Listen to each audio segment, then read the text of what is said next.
लोकसभा के चुनाव के क्रम में हम लोग पहले यहाँ आए थे, आपसे इसी जगह में बातचीत हुई थी। We are happy to be here again. जैसा कि आप जानते हैं कि मई 2022 में JNK का डिलिमिटेशन। चुनाव आयुक्त तो बोले जम्मू कश्मीर में चुनाव जल्द, अंदरूनी ताकतें चुनाव प्रभावित नहीं कर सकती, विभाजनकारी लोगों को उचित जवाब देंगे। आगामी जम्मू कश्मीर विधानसभा चुनाव को लेकर मुख्य चुनाव आयुक्त राजीव कुमार ने आज प्रेस कॉन्फ्रेंस की। उन्होंने कहा कि कोई अंदरूनी ताकत सोचती है कि हम चुनावों को डिरेल कर देंगे, हम ऐसा नहीं होने देंगे। हम जल्द से जल्द चुनाव कराएंगे। हमें यकीन है कि जम्मू कश्मीर के लोग विभाजनकारी ताकतों को उचित जवाब देंगे। आगे उन्होंने कहा कि लोकसभा चुनाव के बाद हम एक बार फिर आपके सामने है। अब आपको चुनी हुई सरकार देकर आगे बढ़ाने का समय आ गया है। लोकसभा चुनावों में हमने पोलिंग बूथ पर लंबी लंबी कतारें देखी हैं। आपके जरिए को सराहा गया, पिछले कई दशकों में नहीं हुआ वो आपने कर दिखाया। आपने लोकतंत्र को चुना है, आपने शांति सद्भावना को चुना है, आपने वोटिंग % को बढ़ाया है। इलेक्शन कमीशन की टीम 2 दिन के जम्मू कश्मीर दौरे पर है। इससे पहले गुरुवार को मुख्य चुनाव आयुक्त राजीव कुमार समेत इलेक्शन कमीशन की टीम 2 दिन के जम्मू कश्मीर दौरे पर है। इससे पहले गुरुवार को मुख्य चुनाव आयुक्त राजीव कुमार समेत 3 चुनाव आयुक्त ने रीजनल और नेशनल पार्टियों से मीटिंग की।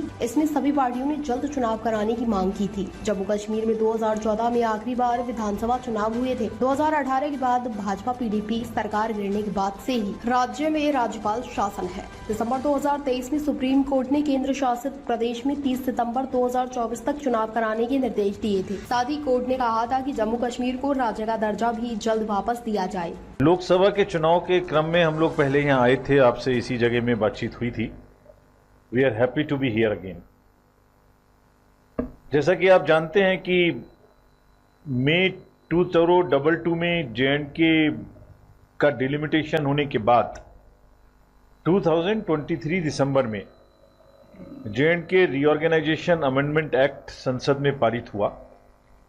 दैट वाज इन दिसंबर 2023 और उसके बाद से ही कमीशन के लिए स्टार्टिंग पॉइंट प्रारंभ हुआ कि अब हम चुनाव यहाँ कराने के लिए सारी लीगल प्रोसेसेस कंप्लीट हो चुके हैं।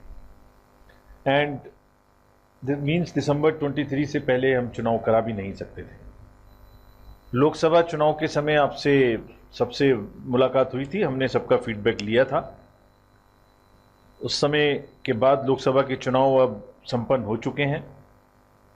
उसके तुरंत बाद अमरनाथ जी की यात्रा चल रही थी और अभी ख़त्म नहीं हुई है। उससे पहले ही हम लोग फिर से आपके पास वापिस हैं, ये जानने के लिए कि अब JNK का चुनाव कब कराया जाना चाहिए।